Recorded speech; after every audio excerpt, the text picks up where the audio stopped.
Hi friends, welcome to FRK tech PSC. ഈ വീഡിയോയിൽ നമ്മൾ ഉൾപ്പെടുത്തുന്നത് ഓവർസിയർ ഡ്രാഫ്റ്റ്സ്മാൻ്റെ civil and mechanical based objective questions ആണ്. ഇത് നമ്മുടെ കേരള വാട്ടർ അതോറിറ്റിയുടെ ക്വസ്റ്റ്യൻസിൽ വരുന്ന ഒരു ഭാഗമാണ്. അപ്പോൾ ഇതിൻ്റെ 12ാമത്തെ സെഷനാണ് നമ്മളിന്ന് ചെയ്യുന്നത്. നമ്മളിതിന് തൊട്ട് മുന്നത്തെ 11, 10, 9 നമ്മൾ സിവിൽ ബേസ്ഡ് ക്വസ്റ്റ്യൻസ് ആണ് ഉൾപ്പെടുത്തിയത്. ഇതിൽ ഈ ഒരു സെഷനിൽ സിവിൽ മെക്കാനിക്കൽ ഉൾപ്പെടുത്തിയിട്ടുണ്ട്. നിങ്ങൾ കറക്റ്റായിട്ട് നോട്ട് ചെയ്ത് പോവുക, അതിൽ ഇൻഫോർമേഷൻസ് കറക്റ്റായിട്ട് രേഖപ്പെടുത്തുക. അത് ഇനി വരുന്ന വീഡിയോസിലൊക്കെ വളരെ ഹെൽപ്ഫുൾ ആയിരിക്കും. അപ്പോൾ അത് വളരെ ഇമ്പോർട്ടൻ്റ് ആയിട്ടാണ് ഞാൻ ഇങ്ങനെ എല്ലാ വീഡിയോസിലും ഈ കാര്യം ഞാൻ റിപ്പീറ്റ് ചെയ്യുന്നത്. ഓക്കെ, അപ്പോൾ നമുക്ക് വീഡിയോയിലോട്ട് പോവാം. First question, the contractor profit in rate analysis 15%, 5%, 1%, 10%. ഒരു റേറ്റ് അനാലിസിസ് ചെയ്യുമ്പോഴുള്ള കോൺട്രാക്ടറിൻ്റെ പ്രോഫിറ്റ് അത് 10%. അപ്പോൾ എന്താ റേറ്റ് അനാലിസിസ് എന്ന് പറഞ്ഞാൽ, ഇപ്പോൾ നമുക്കൊരു പ്രൊജക്റ്റ് കിട്ടിക്കഴിഞ്ഞാൽ ആ പ്രൊജക്റ്റിന് വേണ്ടിയിട്ടുള്ള മെറ്റീരിയൽസ് വാങ്ങാം അല്ലേ. സിമൻറ്റ്, സാൻഡ്, കമ്പി ഉണ്ടാവും അല്ലേ. അങ്ങനെ നമുക്ക് വേണ്ട എല്ലാ മെറ്റീരിയൽസും വാങ്ങണമെങ്കിൽ നമുക്ക് എന്താക്കണം, ആദ്യം നമ്മൾ ഇന്ന് ഇരുന്നിട്ട് എത്ര റേറ്റ് ആകും എന്നുള്ളത് നമ്മൾ കാൽക്കുലേറ്റ് ചെയ്തിട്ട് വെക്കണം അല്ലേ. ആ കാൽക്കുലേറ്റ് ചെയ്യുന്ന ആ ഒരു പ്രൊസീജിയറാണ് റേറ്റ് അനാലിസിസ് എന്ന് പറയുന്നത്. ആ റേറ്റ് അനാലിസിസ് ചെയ്യാൻ വേണ്ടിയിട്ടുള്ള കോൺട്രാക്ടർക്ക് കിട്ടുന്ന ഒരു പ്രോഫിറ്റാണ് 10%. ഓക്കെ, അതിൻ്റെ 10% കോൺട്രാക്ടർക്ക് പോകും. അടുത്തത്, for portable water the highest desirable level of chloride content is 250 mg/L, 500 mg/L, 600 mg/L, 150 mg/L. Portable water എന്ന് പറഞ്ഞാൽ നമ്മളിതിന് മുന്നേ ഡിസ്കസ് ചെയ്തല്ലേ, നമുക്ക് കുടിക്കാനും കുക്കിങ്ങിനും ഉപയോഗിക്കുന്ന വെള്ളത്തിനാണ് നമ്മൾ പോർട്ടബിൾ വാട്ടർ എന്ന് പറയുന്നത്. അതിൽ അടങ്ങാവുന്ന ക്ലോറൈഡിൻ്റെ മാക്സിമം കണ്ടന്റ് എന്ന് പറഞ്ഞാൽ എത്രയാണ്? 250 mg/L ആണ്. ഓക്കെ, 250 mg/L ആണ് maximum chloride content in portable water. അടുത്തത്, temporary hardness is due to the presence of magnesium sulphates, calcium chlorides, calcium nitrates, magnesium bicarbonates. വെള്ളത്തിൻ്റെ ടെമ്പററി ഹാർഡ്നെസ്സിന് കാരണമാക്കുന്ന എന്താണ്? മെഗ്നീഷ്യം ബൈകാർബണേറ്റ്സ് ആണ് കേട്ടോ. മെഗ്നീഷ്യം ബൈകാർബണേറ്റ്സ് ആണ് ടെമ്പററി ഹാർഡ്നെസ്സിന് കാരണം. അടുത്തത്, the system of layout of distribution pipe, one main supply from which sub mains are taken. Okay, ഒരു മെയിൻ സപ്ലൈൻ്റെ മുകളിൽ നിന്ന് ബാക്കി സബ് മെയിൻസ് എടുക്കുന്ന ഒരു ഡിസ്ട്രിബ്യൂഷൻ പൈപ്പിൻ്റെ ലേഔട്ടിന് പറയുന്ന പേര് radial method, circular method, grid iron method, tree system. അതിൻ്റെ ആൻസർ ട്രീ സിസ്റ്റം ആട്ടോ. ട്രീ സിസ്റ്റം നമുക്ക് നോക്കാം. ഇതിനാണ് ട്രീ സിസ്റ്റം അല്ലെങ്കിൽ ഡെഡ് എൻഡ് സിസ്റ്റം എന്ന് പറയുന്നത്. അപ്പോൾ ഇവിടെ നോക്കിയാൽ കാണാം, ഇവിടെ നമുക്ക് മെയിൻ എടുത്തു കഴിഞ്ഞാൽ മെയിൻ സബ് എടുക്കും. ഓക്കെ, മെയിൻ സബ് മെയിൻസ് എടുക്കും. സബ് മെയിൻസ് വീണ്ടും ബ്രാഞ്ചസ് എടുത്തു കഴിഞ്ഞാൽ അവിടെ തീർന്നു. ഓക്കെ, അവിടെ നിന്ന് പിന്നെ വേറെ എങ്ങോട്ടും പോകണില്ല. അതുകൊണ്ടാണ് അതിനെ ഡെഡ് എൻഡ് സിസ്റ്റം എന്ന് പറയുന്നത്. അപ്പോൾ നമുക്കൊരു മെയിൻ ലൈൻ ഉണ്ടാവും. മെയിൻ ലൈനിൻ്റെ മുകളിൽ നിന്ന് സബ് എടുക്കുന്നു, സബിൻ്റെ മുകളിൽ നിന്ന് ബ്രാഞ്ച് എടുക്കുന്നു. അത് കഴിഞ്ഞാൽ അതവിടെ തീർന്നു, പിന്നെ അങ്ങോട്ടേക്ക് വേറെ റൂട്ട്സ് ഒന്നുമില്ല. അതുകൊണ്ടാണ് അതിനെ ഡെഡ് എൻഡ് എന്ന് വിളിക്കുന്നത്. ഇവിടെ നോക്കിക്കഴിഞ്ഞാൽ ഒരു ട്രീ പോലെ തോന്നും. അതുകൊണ്ടാണ് അതിനെ ട്രീ സിസ്റ്റം എന്ന് വിളിക്കുന്നത്. അപ്പോൾ ഒരു മെയിൻ നിന്നാണ് നമ്മൾ സബ് എടുക്കുന്നത്. ഇനി നമുക്ക് ബാക്കിയുള്ള നോക്കാം. ഗ്രിഡ് അയൺ സിസ്റ്റം കണ്ടോ. ഇപ്പോൾ ഒരു മെയിൻ ലൈൻ ആണെങ്കിൽ ഈ മെയിൻ ലൈൻ ഇങ്ങനെ പോകണം. ഈ സബ് എടുത്തു കഴിഞ്ഞാൽ ഈ സബ് എല്ലാ സബ്ബുമായിട്ട് ഇങ്ങനെ കണക്റ്റഡ് ആണ്. അപ്പോൾ ഈ മെയിനിൽ വരുന്ന സബ് ലൈൻസ് തന്നെയാണ് ഇവിടെയൊക്കെ കണക്റ്റഡായി നിൽക്കുന്നത്. ഓക്കെ, അപ്പോൾ അതിനാണ് നമ്മൾ ഗ്രിഡ് അയൺ സിസ്റ്റം എന്ന് പറയുന്നത്. ഗ്രിഡ് അയൺ സിസ്റ്റത്തിൽ എന്താണ് നമ്മൾ ചെയ്യുന്നത്? സിറ്റീസ്. ഓക്കെ, ഒരു സിറ്റി ഇപ്പോൾ റെക്റ്റാങ്കിൾ ലേഔട്ടിലുള്ള വളരെ കൃത്യമായിട്ട് ക്ലീൻ ആയിട്ടുള്ള റെക്റ്റാങ്കിൾ ലേഔട്ടിലുള്ള ഒരു സിറ്റി ആണെങ്കിൽ നമ്മൾ യൂസ് ചെയ്യുന്ന ഒരു സിസ്റ്റമാണ് ഗ്രിഡ് അയൺ സിസ്റ്റം എന്ന് പറയുന്നത്. ഓക്കെ, അപ്പോൾ അവിടെ ഒരു റെക്റ്റാങ്കുലർ ലേഔട്ട് ആയിരിക്കും. അത് നിങ്ങൾ മനസ്സിൽ വെച്ചാൽ അത് റെക്റ്റാങ്കുലർ ലേഔട്ട് ആയിരിക്കും. അടുത്തത്, റിംഗ് സിസ്റ്റം. റിംഗ് സിസ്റ്റത്തിൽ എന്ന് പറഞ്ഞാൽ ഇവിടെ നോക്കിക്കഴിഞ്ഞാൽ കാണാം, ഒരു മെയിൻ ലൈന് പുറത്തു കൂടെ ഇങ്ങനെ പോകുന്നുണ്ടാവും. അതിൻ്റെ ഉള്ളിലാണ് എല്ലാ സബും ഉണ്ടാവുക. അപ്പോൾ അതായത് ഒരു മെയിൻ സിസ്റ്റം ഇങ്ങനെ സർക്കുലർ ആയിട്ട് ഇങ്ങനെ പോകുന്നുണ്ടാവും. അതാണ് ഒരു സർക്കുലർ അല്ലെങ്കിൽ റിംഗ് സിസ്റ്റം എന്ന് പറയുന്നത്. അതിനുള്ളിലേക്ക് എല്ലാ സബ് മെയിൻസും ഉണ്ടാവുക. അതിനാണ് നമ്മളെന്ത് പറയുന്നത്? റിംഗ് സിസ്റ്റം എന്ന് പറയുന്നത്. അപ്പോൾ ഈ ഒരു ഫിഗർ ജസ്റ്റ് ഒന്ന് വരച്ച് വെച്ച് കഴിഞ്ഞാൽ നിങ്ങൾക്ക് ആ ഒരു മനസ്സിലുണ്ടാവും കേട്ടോ. Next, the sloping structure for negotiating the change in different floors by vehicle or passengers, moving stairs, fixed ladder, ramps, stairs. അതിൻ്റെ ആൻസർ വരുന്നത് റാമ്പാണ് അല്ലേ. എന്താണ് sloping structure for negotiating the change in different floors. അതായത് different ഫ്ലോർസിലേക്ക് നമ്മൾ സാധാരണ സ്റ്റെപ്പാണ് വെക്കുക. സ്റ്റെപ്പിന് പകരം സ്ലോപ്പിംഗ് സ്ട്രക്ചർ വെച്ചാൽ അതിന് പറയുന്ന പേരാണ് റാമ്പ്. നമ്മൾ ഹോസ്പിറ്റലിൽ കണ്ടിട്ടുണ്ടല്ലേ, വീൽ ചെയർ കൊണ്ടുപോകാൻ വേണ്ടിയിട്ട് നമ്മൾ ഹോസ്പിറ്റലിൽ കൊടുക്കുന്നത് റാമ്പുകളാണ്. അത് നമുക്ക് സ്റ്റെയർ കേസിലൂടെ കൊണ്ടുപോകാൻ കഴിയില്ല. അതിന് നമ്മൾ ഉപയോഗിക്കുന്നതാണ് റാമ്പ്. അതാണ് സ്ലോപ്പിംഗ് സർഫസ് എന്ന് പറയും, സ്ലോപ്പിംഗ് സ്ട്രക്ചർ എന്ന് പറയും. അതുപോലെ നമുക്ക് വെഹിക്കിൾ പാർക്കിങ്ങിലൊക്കെ നമ്മൾ റാംപ്സ് യൂസ് ചെയ്യാറുണ്ട്. അപ്പോൾ ഇതാണ് ഒരു റാമ്പ് ഇവിടെ കാണിച്ചിട്ടുണ്ട്. ഇതാണ് സ്ലോപ്പിംഗ് സർഫസ്. കണ്ടത് ഒരു സ്ലോപ്പിംഗ് സർഫസ് ആണ്. ഡിഫറെൻറ്റ് ഫ്ലോർസിലേക്ക് പോകാനുള്ള സ്ലോപ്പിംഗ് സർഫസ് ആണിത്. Next, the section in which the amount of reinforcement provided is less than what is required. Over reinforced system, under reinforced system, balanced section, normal section. നമുക്ക് section in which amount of reinforcement provided is less than what is required. Reinforcement എന്ന് പറഞ്ഞാൽ ഇപ്പോൾ നമുക്കൊരു കോൺക്രീറ്റിൻ്റെ ഒരു column അല്ലേ, ഒരു കോൺക്രീറ്റിൻ്റെ ഒരു column ഉണ്ടെങ്കിൽ, ഒരു പില്ലർ ഉണ്ടെങ്കിൽ ആ പില്ലറിൻ്റെ മുകളിൽ നമ്മൾ എന്താക്കും, സ്റ്റീൽ വെച്ച് റീഇൻഫോഴ്സ് ചെയ്യില്ല. സ്റ്റീലിൻ്റെ ബാർ അല്ലെങ്കിൽ സ്റ്റീലിൻ്റെ റോഡുകൾ വെച്ച് നമ്മൾ റീഇൻഫോഴ്സ് ചെയ്യും. അപ്പോൾ ആ റീഇൻഫോഴ്സ്മെൻറ്റ് നമുക്ക് വേണ്ടതിലും, റീഇൻഫോഴ്സ്മെൻറ്റ് എന്ന് പറയുന്നത് വേണ്ടതിലും താഴെയാണെങ്കിൽ, ലെസ് ദാൻ, റീഇൻഫോഴ്സ്മെൻറ്റ് കൊടുക്കുന്ന റീഇൻഫോഴ്സ്മെൻറ്റിനേക്കാളും കുറവാണ് അവിടെ ഉള്ളതെങ്കിൽ അതെന്തായിരിക്കും, it is under reinforce section അല്ലേ. നമുക്ക് അവിടെ ആ പേര് തന്നെ നമുക്ക് മനസ്സിലാവും. അപ്പോൾ what is required, less than what is required, എന്താണോ വേണ്ടത് അതിനേക്കാളും കുറവാണ് റീഇൻഫോഴ്സ്മെൻറ്റ് കൊടുക്കുന്നതെങ്കിൽ എന്താവും, അണ്ടർ റീഇൻഫോഴ്സ് സെക്ഷൻ ആവും. ഓക്കെ, ഒരു 50 mm ഡയാൻ്റെ ഒരു കോൺക്രീറ്റ് കോളത്തിൽ നമുക്കൊരു 5 mm സ്റ്റീൽ ബാറാണ് വേണ്ടത്, സെക്ഷനാണ് വേണ്ടത്. ഫോർ എക്സാമ്പിൾ ആട്ടോ ഞാൻ പറയുന്നത്, 50 mm ഒരു 5 mm വേണം, പക്ഷെ നമ്മൾ 3 mm കൊടുത്തിട്ടുള്ളൂ. അതായത് അത്ര റീഇൻഫോഴ്സ്മെൻറ്റ് പോരാ, അതുകൊണ്ട് അതൊരു അണ്ടർ റീഇൻഫോഴ്സ് സെക്ഷനാണ്. അപ്പോൾ നമുക്ക് 5 mm പകരം ഒരു 8 mm കൊടുത്തിരുന്നെങ്കിൽ അത് ഓവർ റീഇൻഫോഴ്സ് സെക്ഷനാണ്. ഓക്കെ, അടുത്തത് the ratio of brake power to indicated power is called. അതൊരു മെക്കാനിക്കൽ സെക്ഷൻ ആട്ടോ. ഇനി അങ്ങോട്ടേക്ക് മെക്കാനിക്കൽ ചോദ്യങ്ങളാണുള്ളത്. ഇതിൽ first, the ratio of brake power to indicated power is called volumetric efficiency, overall efficiency, mechanical efficiency, indicated thermal efficiency.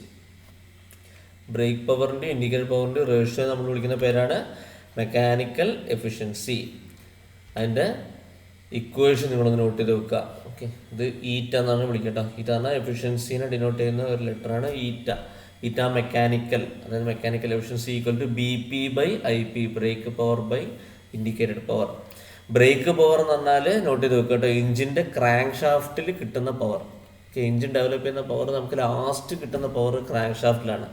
ആ crank ഷാഫ്റ്റിൽ കിട്ടുന്ന പവറാണ് break power. എല്ലാ ഫ്രിക്ഷനൊക്കെ കഴിഞ്ഞ് നമുക്ക് അതിൽ അവസാനം കിട്ടുന്ന പവർ. ഇൻഡിക്കേറ്റഡ് പവർ എന്ന് പറഞ്ഞു കഴിഞ്ഞാൽ എഞ്ചിൻ്റെ ഉള്ളിൽ ഡെവലപ്പ് ചെയ്യുന്ന പവറാണ്. അതായത് ഫ്യൂവൽ കൊടുത്തിട്ട് ഫ്യൂവൽ കത്തുമ്പോൾ എന്തുണ്ടാവും, കമ്പഷൻ നടക്കും അല്ലേ, ഇഗ്നീഷൻ നടക്കും. ഇഗ്നീഷൻ നടക്കുമ്പോൾ പിസ്റ്റൺ താഴേക്ക് പോകും. അപ്പോൾ അവിടെ ഡെവലപ്പ് ചെയ്യുന്ന പവർ, എഞ്ചിൻ്റെ ഉള്ളിൽ തന്നെ ഡെവലപ്പ് ചെയ്യുന്ന പവറാണ് ഇൻഡിക്കേറ്റഡ് പവർ. അവിടെ നിന്നും പിസ്റ്റൺ വഴി കണക്റ്റിംഗ് റോഡ് വഴി ക്രാങ്കിൽ വന്ന് ക്രാങ്ക് ഷാഫ്റ്റ് കിട്ടുന്ന പവറാണ് ബ്രേക്ക് പവർ. അപ്പോഴേക്കും കുറച്ച് ലോസായി പോയിട്ടുണ്ടാവും. പവർ തമ്മിലുള്ള റേഷ്യോ ആണ് മെക്കാനിക്കൽ എഫിഷ്യൻസി എന്ന് പറയുന്നത്. അടുത്തത്, the volumetric efficiency for a reciprocating air compressor is about 10 to 30%, 30 to 60%, 60 to 70%, and 70 to 90%. Reciprocating air കംപ്രസറിൻ്റെ വോളിമെട്രിക് എഫിഷ്യൻസി ഏതാണ്ട് 70 × 90 ഇടയിൽ വരും. ഓക്കെ, കുറച്ച് എഫിഷ്യൻസി കൂടുതലായിട്ടുള്ളൊരു സാധനമാണ് ഈ കംപ്രസർ എന്ന് പറയുന്നത്. എയർ കംപ്രസർ എന്നാൽ ഏതാണ്ട് 70, 90, ഒരു 85 ആ റേഞ്ചിലൊക്കെ ആയിട്ട് നമുക്ക് കിട്ടും. ഓക്കെ, വോളിമെട്രിക് എഫിഷ്യൻസി എന്ന് പറയുന്നത്. വോളിമെട്രിക് എഫിഷ്യൻസിൻ്റെ ഒരു സ്റ്റേറ്റ്മെൻ്റ് ആണ് ഇവിടെ ഉള്ളത്, നോട്ട് ചെയ്ത് നോക്കാം കേട്ടോ. എന്താണ് വോളിമെട്രിക് എഫിഷ്യൻസി? അതിനിപ്പോൾ അടുത്ത പ്രാവശ്യം ചോദിക്കുകയാണെങ്കിൽ നിങ്ങളിത് എഴുതണം. എന്താണ്? It is a ratio of free air delivered to the displacement of compressor. Okay, കംപ്രസറിൻ്റെ ഡിസ്പ്ലേസ്മെൻറ്റ് ആണ് ഡിനോമിനേറ്ററിൽ വരിക, ഫ്രീ എയർ ഡെലിവേർഡ് ന്യൂമറേറ്ററിൽ വരും. ഓക്കെ, അപ്പോൾ അതൊന്ന് അങ്ങനെ എഴുതി വെക്കുക. Free air delivered divide by displacement of compressor. അതിനാണ് നമ്മൾ വോളിമെട്രിക് എഫിഷ്യൻസി എന്ന് വിളിക്കുന്നത്. അടുത്തത്, the cycle consist of 2 volume and 2 isentropic process called Diesel cycle, Otto cycle, dual cycle, Carnot cycle. രണ്ട് വോളിയവും രണ്ട് ഐസെൻട്രോപിക് പ്രോസസ്സും ഉള്ള സൈക്കിളിനെ വിളിക്കുന്ന പേരാണ് ഓട്ടോ സൈക്കിൾ. ഓക്കെ, ഇത് വളരെ ഇമ്പോർട്ടൻ്റ് ഉള്ള സെക്ഷൻ കേട്ടോ. നമുക്ക് 3 സൈക്കിളിനെ പറ്റി പഠിക്കാണ്ട് മിക്ക ക്വസ്റ്റ്യൻ പേപ്പറിലും ആ 3 സൈക്കിൾ ഏതെങ്കിലും ചോദിക്കും, അതിൽ എന്തൊക്കെ പ്രോസസ്സാണ് ഉള്ളതെന്ന് ചോദിക്കും. അപ്പോൾ നമുക്ക് അതിൻ്റെ ഫിഗർ അടക്കം നമുക്ക് ജസ്റ്റ് ഒന്ന് നോക്കാം. ഇവിടെ കണ്ടോ ഓട്ടോ സൈക്കിൾ കണ്ടോ, ഇതാണ് ഓട്ടോ സൈക്കിളിൽ പ്രഷർ വോളിയം PV ഡയഗ്രമാണ് കിട്ടത്. പ്രഷർ ആൻഡ് വോളിയം PV ഡയഗ്രത്തിൽ ഇവിടെ നോക്കിയാൽ നിങ്ങൾക്ക് മനസ്സിലാവും. ഇവിടെ 1 to 2 ഐസെൻട്രോപിക് പ്രോസസ്സാണ്. അപ്പോൾ ഒരു ഐസെൻട്രോപിക് 2 to 3 നോക്കി കണ്ടോ, 2 to 3 ഇവിടെ എന്താ വോളിയത്തിൽ മാറ്റം വരുന്നില്ല അല്ലേ, പ്രഷറാണ് കൂടുന്നത്. അപ്പോൾ അത് കോൺസ്റ്റൻറ്റ് വോളിയം പ്രോസസ്സായി. ഓക്കെ, ഇനി 3 to 4 ഐസെൻട്രോപിക്, പിന്നെ 4 to 1 എന്താണ്, വീണ്ടും കോൺസ്റ്റൻറ്റ് വോളിയം. ഇവിടെ വോളിയത്തിൽ മാറ്റം വരുന്നില്ല, പ്രഷർ ഡ്രോപ്പാണ് ചെയ്യുന്നത്. അപ്പോൾ ഓട്ടോ സൈക്കിളിൽ എന്തൊക്കെ ഉണ്ടാവും, 2 ഐസെൻട്രോപിക് ഉണ്ടാവും, 2 കോൺസ്റ്റൻറ്റ് വോളിയം ഉണ്ടാവും. ഇനി ഡീസൽ സൈക്കിളിൽ പോയാലോ, ഡീസൽ സൈക്കിളിൽ പോയി കഴിഞ്ഞാൽ 1 to 2 ഐസെൻട്രോപിക് പതിവ് പോലെ തന്നെ. 2 to 3 നോക്കിക്കഴിഞ്ഞാൽ കാണാം ഒരു ഹൊറിസോണ്ടൽ ലൈനാണ്. അതിൻ്റെ അർത്ഥം എന്ന് പറഞ്ഞാൽ അവിടെ പ്രഷർ കൂടുന്നില്ല, കുറയുന്നില്ല, പക്ഷേ വോളിയം കൂടുന്നുണ്ട് കണ്ടോ. സോ അതെന്ത് പ്രോസസ്സാണ്, കോൺസ്റ്റൻറ്റ് പ്രഷർ പ്രോസസ്സാണ് കണ്ടോ. ഇവിടെ 2 to 3 എന്ന് പറഞ്ഞാൽ പ്രഷർ മാറുന്നില്ല, അതുകൊണ്ട് അതൊരു കോൺസ്റ്റൻറ്റ് പ്രഷർ പ്രോസസ്സാണ്. വീണ്ടും 3 to 4 വരുമ്പോൾ ഐസെൻട്രോപിക് ആയി. പിന്നെ 4 to 1 വരുമ്പോൾ എന്തായി, ഓട്ടോ സൈക്കിൾ പോലെ തന്നെ കോൺസ്റ്റൻറ്റ് വോളിയം. ഇപ്പോൾ ഡീസൽ സൈക്കിളിൽ എന്തൊക്കെ ഉണ്ട്, 2 ഐസെൻട്രോപിക് ഉണ്ട്, ഒരു കോൺസ്റ്റൻറ്റ് വോളിയം, ഇവിടെ ഒരു കോൺസ്റ്റൻറ്റ് വോളിയം പ്രോസസ്സ് ഉണ്ട്. 2 to 3 ഇവിടെ ഒരു കോൺസ്റ്റൻറ്റ് പ്രഷർ പ്രോസസ്സും ഉണ്ട്. ഇനി ഡ്യുവൽ സൈക്കിൾ ആണെങ്കിലോ, അതുകൊണ്ട് നോക്കി നോക്കാം. ഡ്യുവൽ സൈക്കിൾ എന്ന് പറഞ്ഞാൽ ഒരെണ്ണം കൂടും. എങ്ങനെയൊക്കെയാണ് വരുന്നത്, 1 to 2 ഐസെൻട്രോപിക് പതിവ് പോലെ. 2 to 3 എന്താണ്, കോൺസ്റ്റൻറ്റ് വോളിയം പ്രോസസ്സ് ഉണ്ടോ, വോളിയത്തിന് മാറ്റില്ല, പ്രഷറാണ് കൂടുന്നത്. പിന്നെ 3 to 4 എന്ന് പറഞ്ഞാൽ വോളിയമാണ് കൂടുന്നത്, പ്രഷർ മാറ്റമില്ല, അപ്പോൾ അവിടെ ഒരു കോൺസ്റ്റൻറ്റ് പ്രഷർ പ്രോസസ്സായി. പിന്നെ 4 to 5 ഐസെൻട്രോപിക്, 5 to 1 വീണ്ടും കോൺസ്റ്റൻറ്റ് വോളിയം. അപ്പോൾ എണ്ണി വെക്കാം, ഐസെൻട്രോപിക് 2 അല്ലേ, 2 ഉണ്ടല്ലേ. ഇനി കോൺസ്റ്റൻറ്റ് വോളിയം എന്ന് പറഞ്ഞാൽ 5 to 1 കോൺസ്റ്റൻറ്റ് വോളിയമാണ്, 2 to 3 കോൺസ്റ്റൻറ്റ് വോളിയമാണ്. So 2 isentropic, 2 constant volume and 3 to 4 എന്ന് പറഞ്ഞാൽ കോൺസ്റ്റൻറ്റ് പ്രഷറാണ്. അപ്പോൾ അത് കോൺസ്റ്റൻറ്റ് പ്രഷർ പ്രോസസ്സ്. സോ എന്തൊക്കെ വന്നു അവിടെ, 2 isentropic, 2 constant volume and 1 constant pressure process. Okay, ഇത് കൃത്യമായ നോട്ടിൽ എഴുതി വെക്കുക കേട്ടോ. ഈ ഫിഗർ ഒന്ന് വരച്ച് വെക്കുക, എന്നാൽ പിന്നെ മറക്കൂല. Next, which component is not a part of an IC engine, gudgeon pin, crank case, rocker arm, crown wheel. അതിൻ്റെ ആൻസർ വരുന്നത് ക്രൗൺ വീലാണ്. IC എൻജിൻ്റെ പാർട്ട് അല്ലാത്തത് എന്താണെന്നാണ് ചോദിച്ചത്, ഇത് ക്രൗൺ വീലാണ്. അപ്പോൾ ക്രൗൺ വീൽ എവിടെ ഉണ്ടാവുക, ക്രൗൺ വീൽ എന്ന് പറഞ്ഞു കഴിഞ്ഞാൽ നമ്മുടെ റിയർ ആക്സിൽ നമുക്കിവിടെ ഡിഫറൻഷ്യലിൻ്റെ ഭാഗത്താണ് ഉണ്ടാവുക. ഈ ഒരു പാർട്ടാണ് ഡിഫറൻഷ്യൽ എന്ന് പറയുന്നത്. ഇപ്പോൾ ഡിഫറൻഷ്യലിൻ്റെ ഈ ഒരു വലിയ വീൽ കണ്ടോ, ഇവിടെ വലിയ വീലാണ് ക്രൗൺ വീൽ. ഓക്കെ, ഇപ്പോൾ ഡിഫറൻഷ്യലിനെ കുറിച്ചുള്ള നമുക്ക് വേറെ ക്വസ്റ്റ്യൻസ് അടുത്ത വീഡിയോസിലൊക്കെ വരുന്നുണ്ട്. നമുക്ക് അവിടെ വെച്ച് നമുക്ക് അതിൻ്റെ വർക്കിംഗ് ഡിസ്കസ് ചെയ്യാം. ഞാൻ ഇപ്പോൾ അതിൻ്റെ വർക്കിങ്ങിലേക്കൊന്നും പോകണില്ല. അപ്പോൾ ഇവിടെ ഡിഫറൻഷ്യലിൽ വരുന്ന ഏറ്റവും വലിയ വീലിനാണ് ക്രൗൺ വീൽ എന്ന് പറയുന്നത്. പിന്നെ പിനിയൻ വരുന്നുണ്ട്, 2 സൺ ഗിയർ, 2 സ്റ്റാർ ഗിയറും വരുന്നുണ്ട്. ഇത്രയാണ് ഡിഫറൻഷ്യലുള്ളത്. അപ്പോൾ ഡിഫറൻഷ്യലിലെ ഒരു പാർട്ടാണ് ക്രൗൺ വീൽ. എഞ്ചിനിലുള്ള പാർട്ടാണ് ഈ ഗഡ്ജൻ പിന്ന്, ക്രാങ്ക് കേസ്, റോക്കർ ആം, വാൽവുകൾ, പിസ്റ്റണ്, ക്രാങ്ക്, സിലിണ്ടർ, ഇതെല്ലാം എഞ്ചിനുള്ളിൽ വരുന്ന സംഗതികളാണ്. ഓക്കെ, അപ്പോൾ നമുക്കത് തൊട്ട മുന്നത്തെ വീഡിയോസിൽ ഞാൻ 2 സ്ട്രോക്ക് 4 സ്ട്രോക്ക് എഞ്ചിനെ കുറിച്ചൊക്കെ പറഞ്ഞിരുന്നു, അതിലൊക്കെ ഡിസ്ക്രൈബ് ചെയ്തിട്ടുണ്ട്. അപ്പോൾ അതിലേക്കൊന്നും അധികം പോകണില്ല. അപ്പോൾ അതിലുള്ളൊരു പാർട്ടുകളാണ് ഈ ഗഡ്ജൻ പിന്നും ക്രാങ്ക് കേസും റോക്കറാമും. ക്രൗൺ വീൽ എന്ന് പറയുന്നത് ഡിഫറൻഷ്യലിൽ വരുന്നതാണ്, അതുകൊണ്ട് അത് IC എഞ്ചിൻ്റെ പാർട്ടല്ല. 11th question, compression ratio for a 4-stroke engine is fuel tank volume and clearance volume, total cylinder volume and clearance volume, crankcase volume and cylinder volume, none of these. എന്താണ്, it is a ratio between total cylinder volume and clearance volume. അതെന്താണെന്നുള്ളത് നമ്മൾ just നോക്കി നോക്കാം. Figure കണ്ടു കഴിഞ്ഞാൽ പിന്നെ മറക്കൂല നിങ്ങൾ. അതായത് പിസ്റ്റൺ ഏറ്റവും താഴെ നിന്നും BDC നിന്നും TDC വരെ ട്രാവൽ ചെയ്ത് വീണ്ടും BDCയിലേക്ക് ഇങ്ങനെ റെസിപ്രോക്കേറ്റ് ചെയ്യും. ഇപ്പോൾ TDC എത്തിക്കഴിഞ്ഞാൽ പിന്നെ ഒരു ചെറിയൊരു ബോഡി ഉണ്ടാവും, അവിടെ പിസ്റ്റൺ കയറാത്ത ഭാഗം. ഓക്കെ, അപ്പോൾ ഈ BDC to TDC അതാണ് സ്വെപ്റ്റ് വോളിയം എന്ന് പറയുന്നത്. അതാണ് സ്വെപ്റ്റ് വോളിയം, അതാണ് VS എന്ന് പറയുന്നത്. മനസ്സിലായോ? ഇനി പിസ്റ്റൺ കയറാത്ത മുകളിലുള്ള പോർഷൻ അതാണ് ക്ലിയറൻസ് വോളിയം, അതാണ് VC. ഓക്കെ, അപ്പോൾ കംപ്രഷൻ റേഷ്യോ എന്ന് പറഞ്ഞാൽ total volume by clearance volume. ഇപ്പോൾ ടോട്ടൽ വോളിയം എന്ന് പറഞ്ഞാൽ VSഉം VCയും കൂട്ടിയാൽ കിട്ടുന്നതാണ് ടോട്ടൽ വോളിയം. അതാണ് ഇവിടെ ന്യൂമറേറ്ററിലുള്ളത്, VC + VS divide by clearance volume, അതാണ് VC. അതാണ് കംപ്രഷൻ റേഷ്യോ എന്ന് പറയുന്നത്. അപ്പോൾ ഇവിടെ ഞാൻ കാണിച്ചിട്ടുണ്ട്. അപ്പോൾ നമുക്ക് ഫുൾ സിലിണ്ടറിൻ്റെ വോളിയം 10 പിസ്റ്റൺ ഏറ്റവും മുകളിൽ പോയി കഴിഞ്ഞാൽ അതാണ് TDC എന്ന് പറഞ്ഞാൽ, TDCൻ്റെ മുകളിലേക്കുള്ളതാണ് ക്ലിയറൻസ് വോളിയം അല്ലേ, അവിടെ 1 എങ്കിൽ കംപ്രഷൻ റേഷ്യോ എന്ന് പറഞ്ഞാൽ എന്താണ്? Compression ratio = total volume 10 divide by clearance volume 1. അപ്പോൾ 10/1 = 10.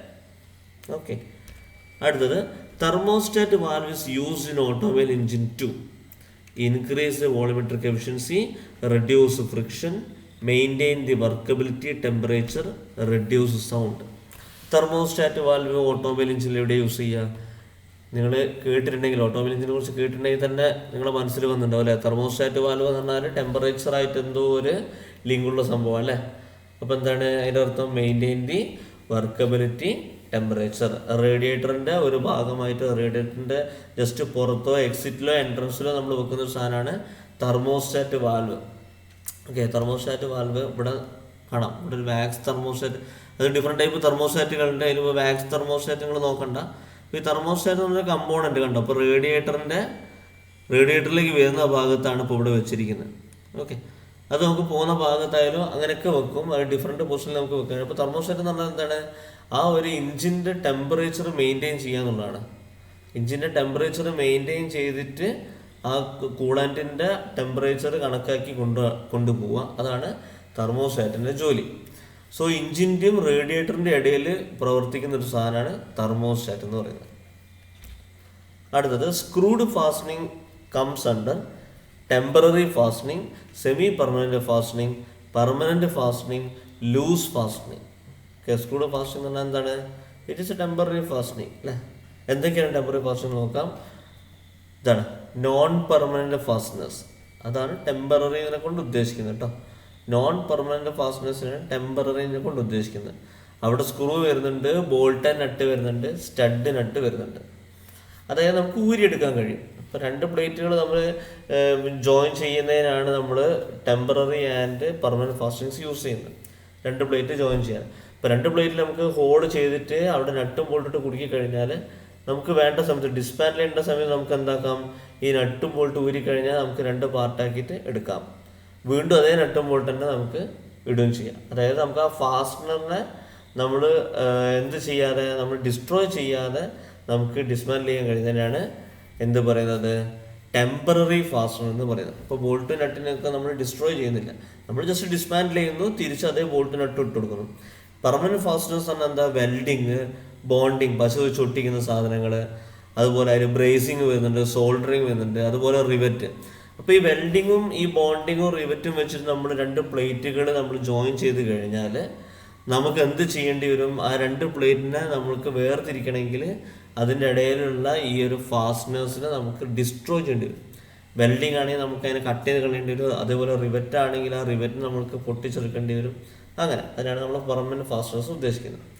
അപ്പോൾ ഇത് ഇമ്പോർട്ടൻ്റ് ആയിട്ടുള്ളൊരു പോർഷൻ ആട്ടോ. ഈ ഫാസ്റ്റനേഴ്സിൻ്റെ ഏതൊക്കെ ഒന്ന് തരും, അത് ടെമ്പററി ആണോ പെർമനൻ്റ് ആണോ എന്നൊക്കെ ചോദിക്കും. അടുത്തത്, in A belt drive when the arc of contact increases dash increases, creep, slip, slack, tension. അതിന് ആൻസർ വരുന്നത് ടെൻഷനാണ്. അപ്പം എങ്ങനെയാണ് ടെൻഷൻ ഇൻക്രീസ് ചെയ്യുന്നത് നോക്കാം. ഇതാണ് ബെൽറ്റ് ഡ്രൈവ്. ബെൽറ്റ് ഡ്രൈവിൽ ഡ്രിവൺ പുള്ളിയാണ് ഇപ്പോൾ ഇവിടെ കിടക്കുന്നത്, ഈ വലിയ സാധനം. ആ ഡ്രിവൺ പുള്ളിയിൽ ബെൽറ്റ് എത്ര ആംഗിളിൽ കോണ്ടാക്ട് ഉണ്ട് അതിനെയാണ് നമ്മൾ എന്ത് ആർക്ക് ഓഫ് കോണ്ടാക്ട് എന്ന് വിളിക്കുന്നത്. ഓക്കെ, ഡ്രിവൺ പുള്ളിയിൽ കേട്ടോ, ഡ്രൈവർ പുള്ളിയല്ല.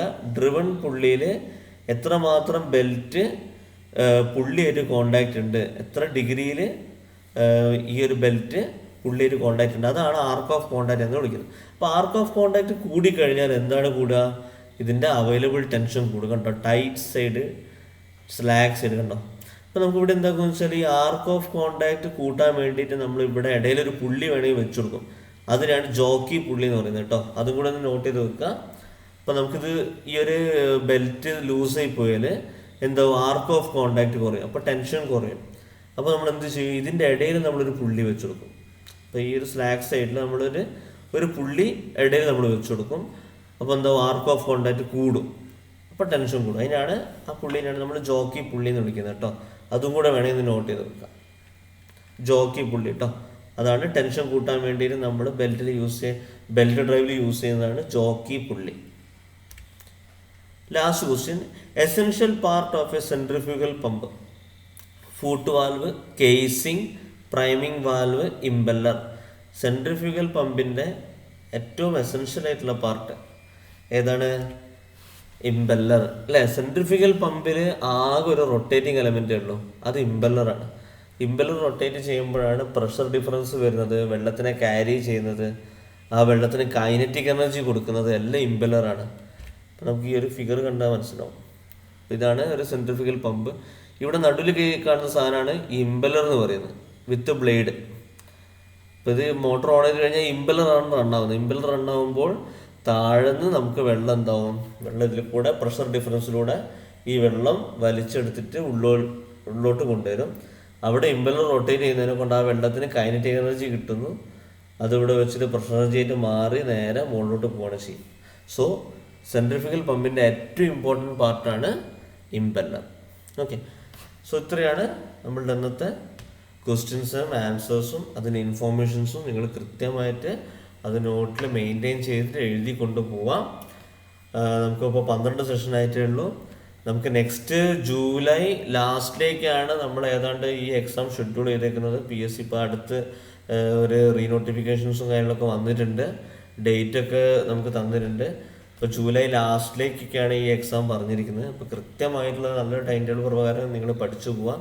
അതിനനുസരിച്ച് ഞാൻ അങ്ങനെ വീഡിയോസ് ഓരോന്നായിട്ട് നിങ്ങൾക്ക് തരും. കൃത്യമായി നോട്ട് ചെയ്ത് പോയി കഴിഞ്ഞാൽ നമുക്ക് ഈ എക്സാം ക്രാക്ക് ചെയ്യാവുന്നേ ഉള്ളൂ. അത്യാവശ്യം നല്ല ഒഴിവൊക്കെ ഉള്ളൊരു പോസ്റ്റാണ് KWL, കേരള വാട്ടർ അതോറിറ്റിയിലെ ഡ്രാഫ്റ്റ്സ്മാൻ. കൃത്യമായി നല്ല രീതിയിൽ പഠിച്ചു പോവാം. സോ നെക്സ്റ്റ് വീഡിയോയിൽ നമുക്ക് അടുത്ത കുറച്ച് സെറ്റ് ഓഫ് ക്വസ്റ്റ്യൻസ് ആയിട്ട് നമുക്ക് മീറ്റ് ചെയ്യാം. Okay, thank you.